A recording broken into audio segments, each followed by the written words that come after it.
manolotra ny arahaba omba piraritso tompoko lasy tompoko vavy androantsika dia somary iresaka kely ny fiovan'ny toetrandro ara-tsiantifika dia hita fa misy fiovanany maripana sy rotsakorana ao anatin'ny 30 taona ary misy fiatraikany amin'ny fiainantsika andavanandro sy ireo fiaramandidy anefa izany raha ta hiresaka mivantana amin'ny météo Madagasikara momba izany sika dia isy fampiratiana karakarainay manomboka ny 20 ka hatramin'ny 30 marsa izao eny amin'ny lapan'ny tanàna Analakely ka dia izao ary dia entanina sahady isika izay liana amin'izany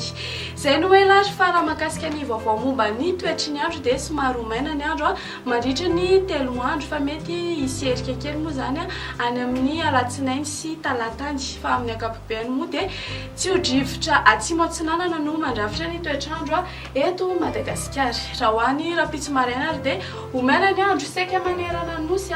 sisan'oram-baratra kosa mety avaratra rehefa ny Madagasikara ty raha ho an'ny ariva kosa indray dia azorana tandrivindraona mety raha ikotroka ny morotsiraka Diana sy Sofia azorana malefa kosa amin'ny alina mety Antalasy Analanjorofo ary fadibidiby andrahoana sy masoandra ho an'ny faritra sisa ny maripana voavinavina ho an'ny rapitso 12 degré Celsius ny ambandrindra hitantsika ety Vakinankaratra ary ny ambodrindra kosa indray dia 30 degré Celsius hitantsika ety Mahebatanàna Morondava sy Toliara ny atao voatany moa dia manodidina ny 20 ka hatramin'ny 17 degré Celsius dia ho andra-pitso hatrany ary azorana tandrivindraona ny any Paris, Maurice, Comores ary Seychelles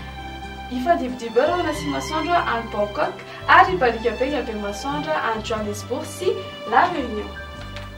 dia izay indray ary no masaka azonao rosanao tamin'ity alina ity manome fotoananao manaraka indray veloma tompoko